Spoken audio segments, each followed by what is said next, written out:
na naman dito. Sunday. Sabong-sabong din. Alright. So ang tao ngayon may kanya-kanyang destination. Ang iba nag-outing, ang iba nag-rides, ang iba may trabaho pa rin, ang iba nagsasabong, ang iba yun ang iba. Buti na nga lang may baon tayong jersey o yung parak clothings na ginagamit natin. Ayan o, root, ano ba to? Yan, parak clothings yan guys, nakikita nyo naman. So maganda siya gamitin guys, maganda siya gamitin pang magbainit, malamig.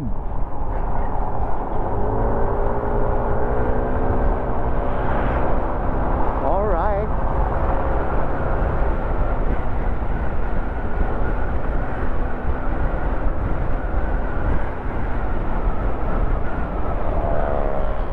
Okay, so alright. So magrarat-rat na tayo.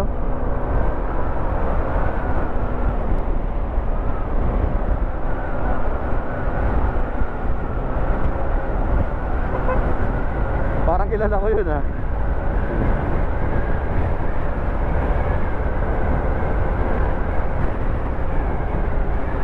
Alright. Alright. Overtake tayo. Masarap mag-drive. Woo! Okay sa alright. Bahala na. Bahala na.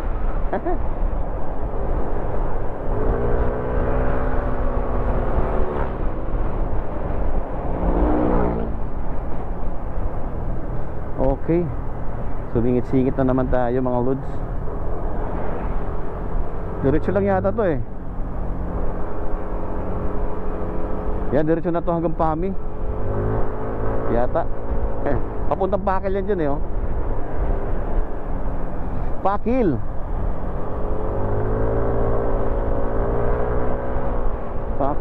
Pakil.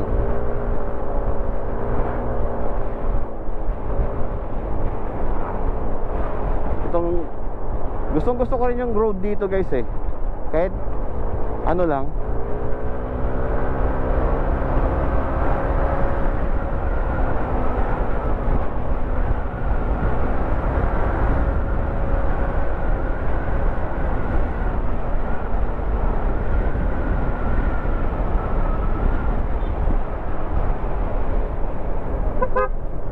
Oh shit.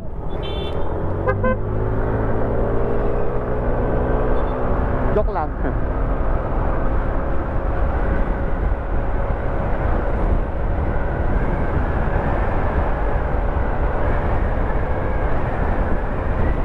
Gusto ko lang magwaswas. Woo! Wawaswasin ko lang to. Sarap mag-drive. Woo! It's gotta be. Kahit 100 lang, okay lang yan. Diba? Alright. So, slow down tayo. Okay na. Nakapagpapaspas na tayo. Ang sarap guys sa pakiramdam. Yung chill ride. Kahit 100 lang kasi yun lang naman kaya ng motor natin 100.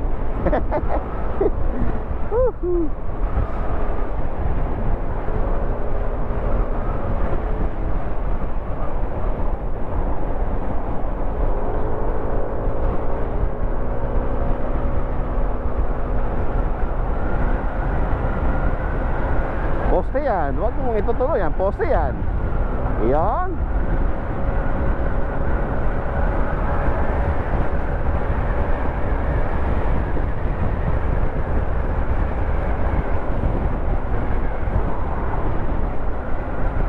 Tayo pinagbigyan.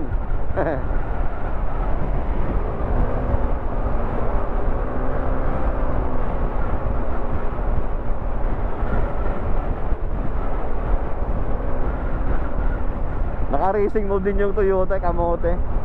Biberte ka sa kanan, biberte, binilisan niya. okay lang. Hindi naman ako nakapagkarera eh. Gusto ko lang magwas-was. Was-was dito. So mag-slow down na tayo. Gilid tayo. Hintayin natin yung na-overtake natin. Kakilala ko yun eh.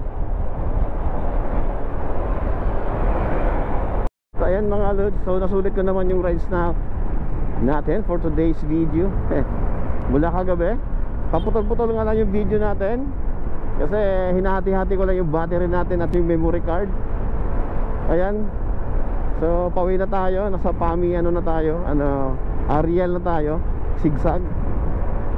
So chill ride na lang tayo pauwi. At kung umabot ka sa video na to, yeah, hope you like this video. At kung nagustuhan mo,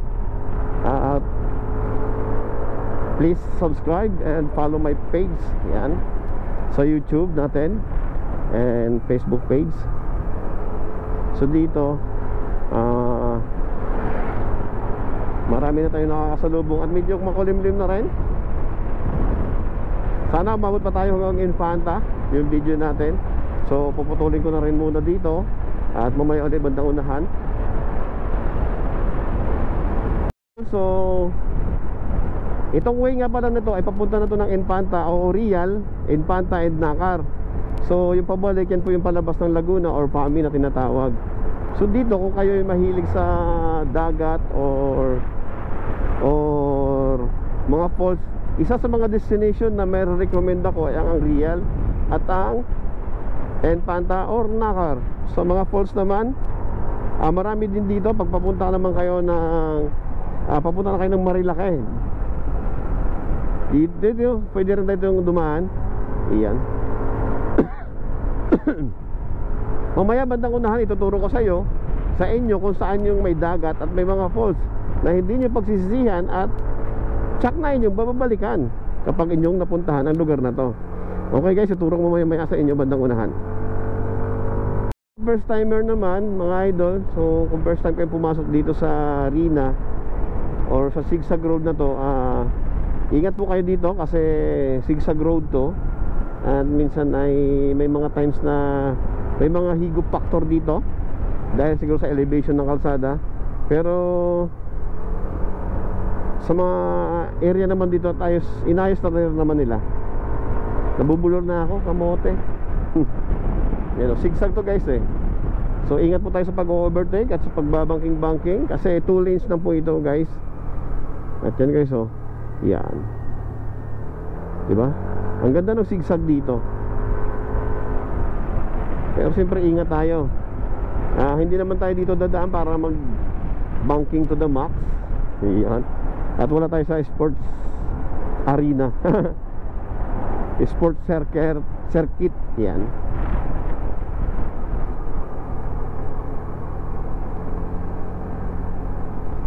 Alright. No, diba? Chill lang. Maganda lang magdumaan dito kahit kainitan, malamig na guys yung pakiramdam gawa na sa mga puno. Same din to sa Marilake guys. So kung gusto nyo mag 360, diretso kayo ng Marilake, Infanta or EM90, balik kayo ng Tanay, diba? Ikot kayo ng Pililla, pasok kayo ng PAMI, o 360 na yon. One time nga mag 360 tayo. 360. Lusot ng Pililla, Sampaloc.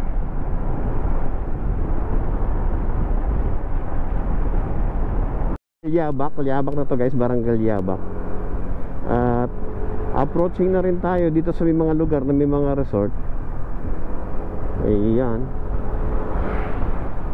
So may mga ilog-ilog na dito doon sa may kabilang tulay, sa sunod nito,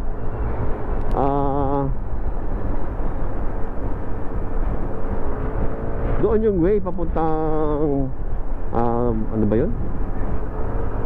Yung may mga falls. Hindi ko maalala kung mga falls na napunta na namin yun eh, ng Rina Riders Club.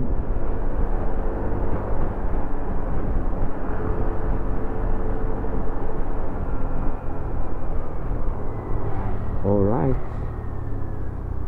Easy para di magsisi. Hindi pa yata namin nadaanan yung ano guys,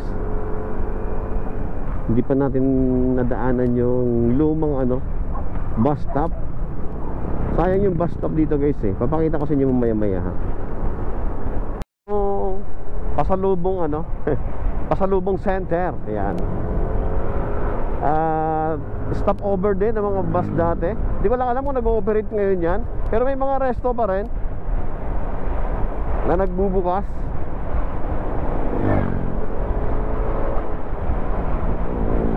Ang ganda dito. Yan sa baba guys, may liguan dyan, may resort dyan. Di ko lang alam kung saan yung babaan yan. Doon yata sa unahan. May mga kubo-kubo dyan, cottages. Yan. Ayan, dito. Dito guys, yan, sa mga mahilig mag-ilog. Yan, may babaan dyan. May mga cottages dyan. At malapit naman na tayo doon sa papuntang Malapad. Dito yata yung may Malapad Falls. Yan guys, dito.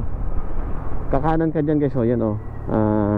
Paninap, this way, yan o. Kakanan ka dyan, marami mga beach resorts dyan. So ito naman, diretso na to ng Rina, Real, and Panta, and Nakar. Alright. So hanggang dito na lang mga idol yung video natin for tonight, for today's video. Hindi na pala for today's, kagabi pa. Thank you for watching mga idol. So ito, Noms Motovlog, Moto Travel brother. Saan motovlog kasi dati. Ngayon travel na lang tayo. Hindi naman tayo kasi nag-motovlog, minsan-minsan lang. Mga review, wala tayong ginagawang gano'n. So travel lang mostly ang sinishare natin. Good vibes lang sa mga taong hindi pa nakakarating sa mga lugar na narating ko. Please watch this video. At marami pa tayong mga travel guys na gagawin. So hindi tayo kagaya ng mga vlogger dyan na magaling magsalita. Ito lang ang aking kayang gawin, i-share yung mga lugar na natin napupuntahan natin mga lods.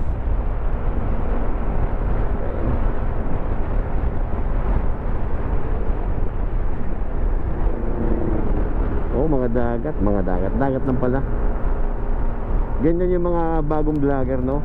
Ayan, siyempre wala na tayong mag-cut niya. Tamote.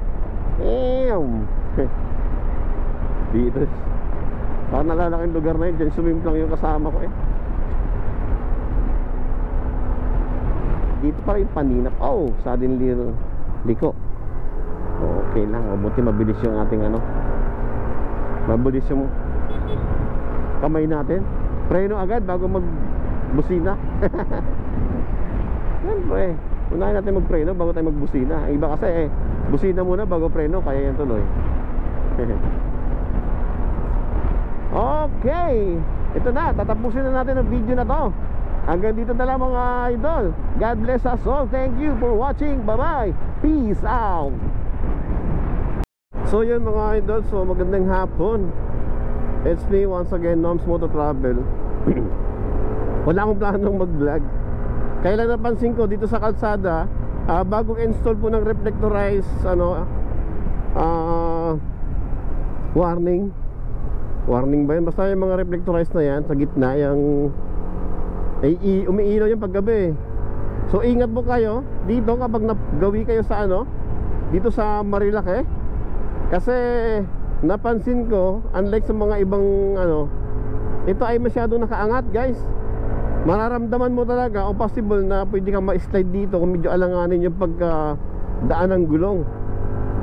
Sobrang siya, parang 1 inch yata, mga ganito kataas yung Kaya pag nadadaanan ng gulong mga idol, pumipitik yung gulong natin. Paano kung paliko ganito tapos nadaanan mo. Ayan guys, so ingat po tayo dito pag akyat sa Marilake in Panta. Ayan, sobrang nakaangat po yung yung reflectorized na yun,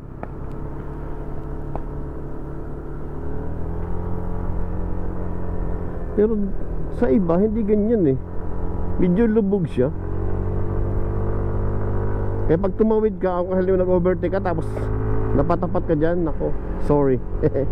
Pag nagkamali ka, pwede ka ma-slide. Ayan, hanggang dyan lang po. Short ano lang yon, message of warning or babala sa ating mga riders na pumapasok ng Infanta, Marilake. Okay guys, hanggang dito na lang. Babus. Sana all. Naka Toyota Hilux. Ito medyo paahon to dito eh. Hindi natin kaya mag-overtake dito. Ayun, may nag-overtake na oh. Ayun. Lakas nung ano oh. Hilux sa ihonan.